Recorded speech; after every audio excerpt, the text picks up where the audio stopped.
শ্বশুর খাইতে খাইতে আর খাইতে পার না, বাবা দিয়ে আর পারবো না, কয় না একটু মুরগির রান নেন, মুরগির রান নেন। ডাক্তার বলছেন বাবা দিয়ে আর খাইতে পারবো না, শাশুড়িরে খাওয়ায় আর শাশুড়ি মহা খুশি, শালা খা শালি খা, শ্বশুর দোয়া করে আল্লাহ এটা জামাই না মনে হয় হীরার টুকরা, 500 বছর হাত দিও, বুঝলেন না? শাশুড়ি দোয়া করে আল্লাহ এটা তো জামাই না মনে হয় স্বর্ণের টুকরা, নিজের ছেলে এত ভালো না, আল্লাহ জামাইরে 250 বছর হায়াত দিও। পাশের ঘর আব্দুল্লাহর আব্বা ডাক ডাকা, আব্দুল্লাহর মা কি রান্না করছে? শুধু আলুর ভর্তা। কিসের ভর্তা?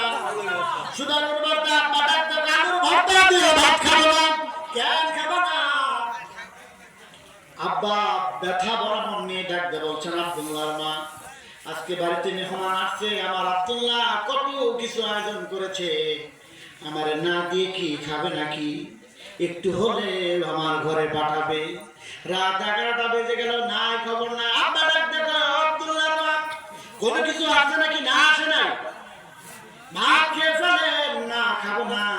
ওই সন্তানের জন্য কোনোদিন ভালো একটা লুঙ্গি পরি নাই, ওই সন্তানের জন্য কোনোদিন ভালো একটা জামা গায়ে দেই নাই, কোনোদিন ভালো খাবার খাই নাই। ওর পরীক্ষার টাকা দেওয়ার জন্য কত কষ্ট, কত মেহনত করেছি, কত ধার কর্জ করেছি, কত অপমানিত হয়েছি, সময় মতো মানুষের লেনদেন পরিশোধ করতে পারি না। আজকে ছেলের ঘরে এত সুন্দর আয়োজন, আর আমার দিবে না তা হতে পারে না। রাত 11:30 বেজে যায়, আব্বার চোখের কিনারা একটু পানি চলে আসছে, আর ব্যথা ভরা মন নিয়ে বলছেন, আল্লাহ এত কষ্ট করে সন্তান মানুষ করলাম, সন্তান আমার কথা মনেও করলো না।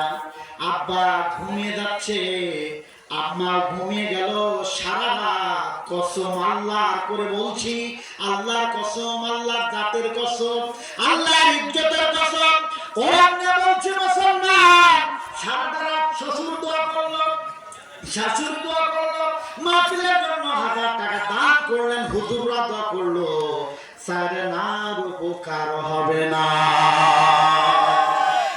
সারে নার উপকার হবে না। দেখে না লেখো আমার মাইকের আওয়াজটা দুর্বদ্ধ যায়, ও যুবক তোমারই বলছি, সারে নার উপকার হবে না।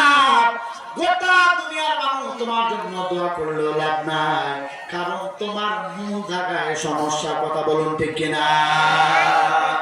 তুমি জিন্দা থাকতে এক মুঠো ভাত, তুমি জিন্দা থাকতে এক মুঠো ভাত দাওনি মা বাবা।